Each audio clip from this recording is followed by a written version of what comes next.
The studio lights blazed down, highlighting the stern expression on conservative commentator Mark Levin's face. He leaned forward in his chair, his microphone gripped like a weapon. Across from him sat Congresswoman Jasmine Crockett. Her posture was relaxed, but her eyes were sharp and alert, tracking his every move. The air in the room was electric. Two political titans were about to clash on live television. "We're going live in 30 seconds, a producer's voice called out. Levan shuffled his papers, a confident smirk playing on his lips. He had a folder full of documents he was certain would dismantle the Democratic Congresswoman's arguments. This was his arena, and he was prepared for a takedown. The red light on the camera blinked on. The host began the segment with a brief introduction, and without wasting a second, Levan launched his offensive. "Congresswoman Crockett," he began, his voice dripping with practiced authority. "For weeks, you have been making claims about Republican policies that are not based in reality. I have the actual numbers right here." He held up a thick folder stuffed with papers. "Your so-called facts are nothing but political theater, and I'm going to expose that for everyone watching tonight." Crockett's expression remained perfectly composed. As Levan continued his verbal assault, citing statistics and waving documents for dramatic effect, the camera panned to her, expecting to capture discomfort or panic. Instead, she reached calmly into her own briefcase and pulled out a slim tablet. A slight, knowing smile crossed her face as she tapped the screen, patiently waiting for a moment to speak. "What you don't know," Levan continued, his voice rising in volume, "is that I have spent the past week gathering evidence that will completely discredit your position. You have misled the public, and today everyone will see it." A soft gasp rippled through the studio audience at the boldness of the accusation. Crockett's finger hovered over her tablet screen, that confident smile still present. She wasn't just prepared to defend herself. She had brought her own arsenal. The host turned to her. "Congresswoman, how do you respond to these serious allegations?" What happened next left the entire studio in a state of shock. This wasn't just another political argument. It was about to become a masterclass in political strategy that would set social media platforms ablaze within minutes. Before we dive into this explosive confrontation, make sure to like this video and subscribe to our channel so you never miss the latest political analysis and behind-the-scenes breakdowns. Now, let's see how this heated exchange unfolded. To understand the dynamite in this confrontation, you first need to know the players. This was not a random matchup. It was a collision of two distinct worlds and methodologies. T66. Mark Levan was no ordinary political commentator. He carried the weight of decades in conservative media, a radio host with millions of loyal listeners, a Fox News personality, and a best-selling author known for his fiery rhetoric and unwavering principles. His show, Life, Liberty, and Levan, consistently ranked among the network's most-watched programs. With his characteristic intensity and rapid-fire speaking style, Levan had built his reputation by verbally dismantling political opponents, earning him the nickname The Great One among his fans. Today, he had arrived with a single mission: to neutralize a rising threat. For weeks, Congresswoman Jasmine Crockett had been gaining national traction with her sharp criticism of Republican economic policies. Her viral speeches and incisive media appearances had marked her as a rising star in the Democratic Party. To Levan and his audience, she embodied everything they saw as wrong with modern progressive politics. Jasmine Crockett, at 42, was relatively new to the national stage, but far from inexperienced. Before her election to Congress, she had built a formidable career as a civil rights attorney in Texas, taking on high-stakes cases that earned her both admirers and powerful detractors. Her legal background was her superpower. It gave her a methodical, almost surgical approach to debate. She maintained composure under pressure and dismantled opposing arguments with precision. Despite being a congressional newcomer, she had quickly established a reputation as someone who could not be bullied, shouted down, or intimidated. The stakes of this face-off extended far beyond television ratings or personal pride. With crucial midterm elections on the horizon and both parties battling for control of Congress, these televised moments had the power to shape public opinion and define campaign narratives. for Mark Levan. Successfully exposing what he saw as Crockett's inconsistencies would serve to validate conservative economic arguments and potentially cripple a key messenger for the Democratic Party. For Jasmine Crockett, standing her ground against one of conservative media's most formidable voices would cement her status as a powerful and unflappable defender of progressive policies. Behind the scenes, both had prepared for war. Levan had directed his research team to compile a comprehensive dossier on Crockett's past statements, searching for anything that could paint her as uninformed or contradictory. "She's built this image as an honest straight shooter," he told his producer before the show. "I'm going to show America that it's all a performance." Meanwhile, Crockett and her staff had spent hours deconstructing Levin's debate tactics. He relies on overwhelming his opponents with a flood of information and not giving them space to breathe, she noted during her preparation. Her chief of staff had urged caution, reminding her of Levin's ability to make guests lose their cool. Crockett had simply smiled. "I've faced tougher opponents in courtrooms for over a decade. I'm not worried about Mark Levan." The production team knew they had a potential blockbuster on their hands. Cameras were positioned to capture every subtle reaction. The director instructed the crew to be ready for split-screen shots the moment the tension escalated. They wanted viewers to see both faces simultaneously during the most explosive exchanges. As the host prepared to give Crockett the floor to respond to Levin's opening salvo, the atmosphere in the studio crackled with a palpable sense of anticipation. This was not going to be a standard, predictable exchange of talking points. Something historic was brewing. Levan leaned back, satisfied with his aggressive start, confident he had seized control of the debate. "Let's see her try to talk her way out of this," he muttered under his breath, his microphone failing to pick it up. He had no idea what Congresswoman Crockett had waiting on her tablet, or how thoroughly she had studied his every move. The stage was set for a political collision that would reverberate across the nation. "Thank you for the opportunity to respond, Mr. Levan," Congresswoman Crockett began, her voice calm and measured, a stark contrast to his aggressive tone. "I appreciate your passion, but I believe the viewers at home deserve accuracy over volume." Levin's eyes narrowed. This was not the flustered, defensive response he was used to eliciting. "Let's address your claims one by one," Crockett continued, tapping her tablet. "You mentioned job creation numbers under Republican leadership. I have the official Bureau of Labor Statistics reports right here." She emphasized her next words. Not opinion pieces, not think tank analyses. The actual government data. She turned her tablet toward the main camera, and the control room smoothly brought the relevant charts up on screen for the viewers at home. "These official numbers tell a rather different story than what you've presented." Levin cut in sharply. "Those numbers are cherry-picked, and you know it. What about the full economic picture? What about the issue of inflation under Democratic leadership?" His voice rose as he flipped noisily through his folder. "Your party has hurt the economy with its spending policies." The host attempted to interject, but Levan steamrolled ahead, pointing a finger directly at Crockett. "The American people aren't fooled by your selective statistics. What about the small business closures? What about the burden of regulations on American entrepreneurs?" Crockett listened patiently, waiting for him to finish.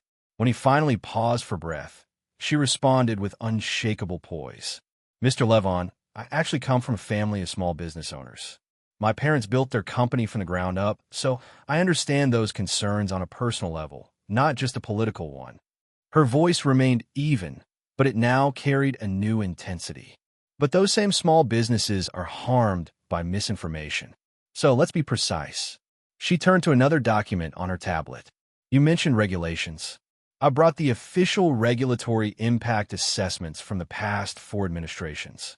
The data shows that the regulatory burden actually increased by 17% under the previous Republican administration, compared to a 12% increase under the current one." A faint flush appeared on Levin's face. This was not following the usual script. Normally, his rapid-fire approach left opponents scrambling to respond to his initial points while he moved on to new attacks. "That's an absurd interpretation," he retorted. "You're manipulating those numbers. What about the energy sector regulations that have hurt American energy production?" He pulled out another sheet of paper. Look at these production figures. Your party has damaged our energy independence. The tension in the studio intensified. Staff members exchanged glances. This was moving far beyond the usual talking points. The director signaled for a split screen, capturing both faces at once. Crockett remained composed, though a flash of fire was now visible in her eyes. "I'm glad you brought up energy production, Mr. Levan." She swiped to another screen on her tablet. These are the official Energy Department statistics on domestic oil and natural gas production over the past decade. Production has actually increased year over year under both administrations. The host tried to regain control. "Let's move to another topic. One moment, please," Crockett interjected firmly. "Mr. Levan made serious allegations about my truthfulness, and I believe the viewers deserve to see the full picture." She turned back to Levan. "You've built a career on claiming to care about facts over feelings. I am simply providing the facts." The comment visibly struck a nerve. Levin's signature scowl deepened as he shuffled through more papers. "You want facts?" His voice took on a triumphant tone. "Let's talk about your own voting record, Congresswoman." This was the moment he had been waiting for. He pulled out a document with highlighted sections. "You voted against the Border Security Enhancement Act last session, a bill that would have provided critical resources to address the situation at our southern border." He leaned in, aiming for the knockout blow. "I have here your own statements from 2018, where you yourself called for stronger border security measures. Yet, when given the chance to vote for exactly that, you refused. How do you explain that contradiction to the American people?" The camera zoomed in tight on Crockett's face. Viewers expected to see panic. Instead, that slight smile returned. She had anticipated this exact line of attack. "I'm actually glad you brought up that specific bill, Mr. Levan." She tapped her tablet again. "I have the full text right here. All 2,741 pages of it. Not just the title or the talking points, but the actual legislation." She looked directly into the camera, speaking to the audience at home. What Mr. Levan failed to mention is that only 142 pages of that bill actually addressed border security. The remaining 2,599 pages included completely unrelated provisions that would have cut funding for veterans' health care by $1.7 billion and eliminated environmental protections for drinking water in many rural communities. The studio fell into a momentary, stunned silence. Even the host seemed taken aback by the precision of her response. Levin recovered quickly. "That's a typical Democrat deflection. The bill was about securing our border, and you voted against it because your party does not want secure borders." The heightened volume and intensity of his reply signaled to everyone watching that Crockett had landed a significant blow at MR. Levan, Crockett replied calmly, "I have here the voting record of 17 Republican representatives who also voted against that same bill, many citing the exact concerns I just mentioned." She held up her tablet, displaying the list of names. Were they also against border security, or were they simply reading the full bill before they cast their vote? The debate had transformed. It was no longer about vague accusations and interruptions. It had become a substantive, real-time fact-checking session, with specific data and documents being presented and challenged on national television. As the tension built to a fever pitch, Levan decided it was time to deploy what he believed was his ultimate weapon. He pulled out a final document with a dramatic flourish. "Let's talk about what this is really about, Congresswoman." His voice lowered for effect. "I have here financial disclosures that show your campaign received substantial donations from organizations that would have been directly affected by that very border security bill. Is that the real reason you voted against it?" The accusation hung in the air, serious and potentially devastating. The host's eyebrows shot up. The production team zoomed in on Crockett's face once more, expecting to capture a moment of sheer shock. What they captured instead was something entirely different, and it would change the entire course of the debate. "Mr. Levan," Congresswoman Crockett began, her voice quiet but firm, cutting through the tense silence. "I want to be absolutely clear about what you have just suggested on national television. You are publicly accusing me of corruption, that my votes are for sale to the highest bidder, not based on the will of my constituents." She let the gravity of that allegation hang in the air for a moment. Levan, looking confident, nodded. The documents speak for themselves. Before I address that, Crockett continued, her tone methodical, I have two simple questions for you. Did you personally review the financial disclosure documents you were referencing? Of course I did, Levan replied firmly, holding up his papers. I have them right here. And you are certain these documents prove what you claim they prove? She asked again for clarity. Absolutely, he stated, his confidence unshaken. The evidence is clear. That is very interesting, Mr. Levan, Crockett said, reaching for her tablet, because I anticipated you might resort to this line of attack. It often happens when substantive policy debates run dry. She looked directly at the host. I would like to request that the network display these documents on screen for our viewers to see clearly. The host, sensing a historic moment, immediately nodded to the control room. Within seconds, two documents appeared side by side on the broadcast screen for millions to see. On the left, Crockett explained calmly, is the financial disclosure report Mr. Levan is referencing. On the right is the actual complete Federal Election Commission filing for my campaign during that exact period. She then turned to Levan. The document you're holding, sir, is not my financial disclosure. It appears to be for Congressman James Crockett from Minnesota. No relation to me, and incidentally, a respected member of the Republican Party. A deafening silence engulfed the studio. Levin's face went pale as he frantically looked down at his papers, realizing the catastrophic error. The audience gasped. Furthermore, Crockett continued, not giving him a moment to recover, the actual FEC filings from my campaign show something quite different from your claims.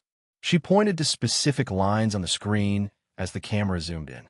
During that period, my campaign received 0 donations from the organizations you mentioned. Levan tried to interrupt, but Crockett held up her hand politely yet firmly. I'm not finished, Mr. Levan. You made a serious allegation against my character, and I deserve the chance to respond fully. Her voice remained measured, but now carried the unmistakable authority of a seasoned attorney. What my actual financial disclosures show is that I have consistently refused donations from several special interest groups that lobby on border policy, regardless of their position. I have also sponsored legislation requiring greater transparency in campaign financing, a bill that has been blocked 4 times in the Senate. The dynamic in the room had completely reversed. Levan, the seasoned attacker, was now on the defensive. The host, seeing the shift, intervened. Mr. Levan, would you like to address the Congresswoman's points? This is a distraction from the real issues, Levan retorted, his voice rising again but lacking its earlier conviction. The American people care about the crisis at the border, not paperwork errors. With all due respect, Mr. Levan, Crockett replied with a slight smile, you brought up my campaign finances, not me. I am simply correcting the inaccurate information. And since you seem so concerned about who influences political decisions, perhaps we should also discuss the multi-million-dollar advertising contracts your radio show holds with corporate sponsors who have actively lobbied against the very border security measures you claim to support. The revelation landed like a thunderclap. Levan was visibly stunned. Crockett hadn't just come to defend herself. She had come with a counteroffensive. My advertisers have no influence on my commentary. Levan shot back, flustered. I agree. They shouldn't, Crockett nodded, seamlessly using his own defense to reinforce her point. And neither should campaign donations influence my votes, which is precisely why I have supported every meaningful campaign finance reform bill since taking office. She displayed another document on her tablet. Here are my voting records on those bills, all publicly available for anyone to check. With all due respect, Mr. Levan, Crockett replied with a slight smile, you brought up my campaign finances, not me. I am simply correcting the inaccurate information. And since you seem so concerned about who influences political decisions, perhaps we should also discuss the multi-million-dollar advertising contracts your radio show holds with corporate sponsors who have actively lobbied against the very border security measures you claim to support. The revelation landed like a thunderclap. Levan was visibly stunned. Crockett hadn't just come to defend herself. She had come with a counteroffensive. My advertisers have no influence on my commentary. Levan shot back, flustered. I agree. They shouldn't, Crockett nodded, seamlessly using his own defense to reinforce her point. And neither should campaign donations influence my votes, which is precisely why I have supported every meaningful campaign finance reform bill since taking office. She displayed another document on her tablet. Here are my voting records on those bills, all publicly available for anyone to check. The host, recognizing the powerful television unfolding, asked Crockett a broader question. Congresswoman, you've effectively challenged these claims with documentation. What does this exchange say about our political climate? Crockett took a thoughtful pause. It shows that preparation matters. Facts matter, and the American people deserve better than baseless accusations and generalizations. She then turned to Levan with unexpected grace.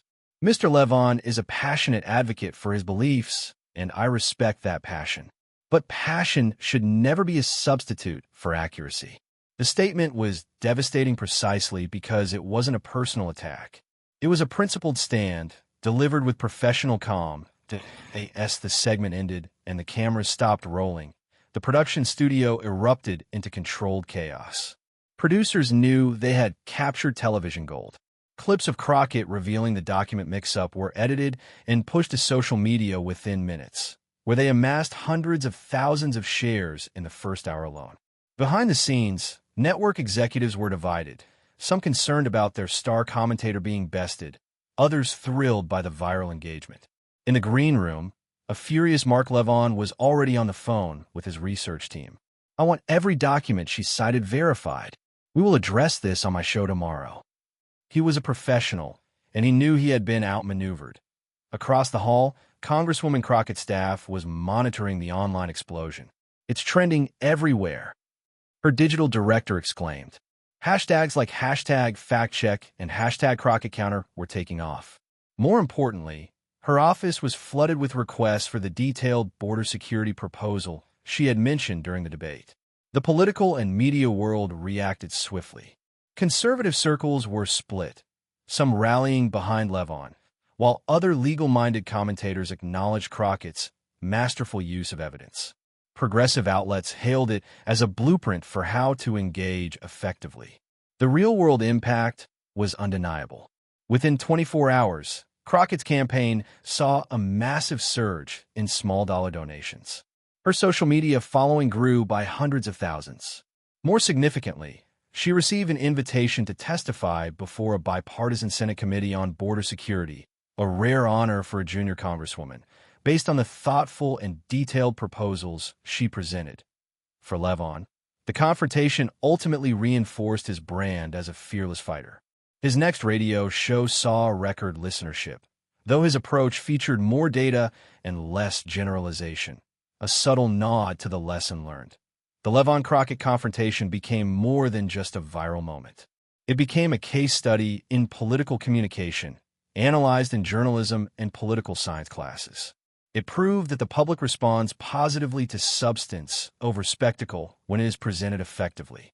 It showed that with thorough preparation, factual integrity, and unshakable composure, it is possible to change the narrative and elevate the political discourse, even on the most hostile terrain.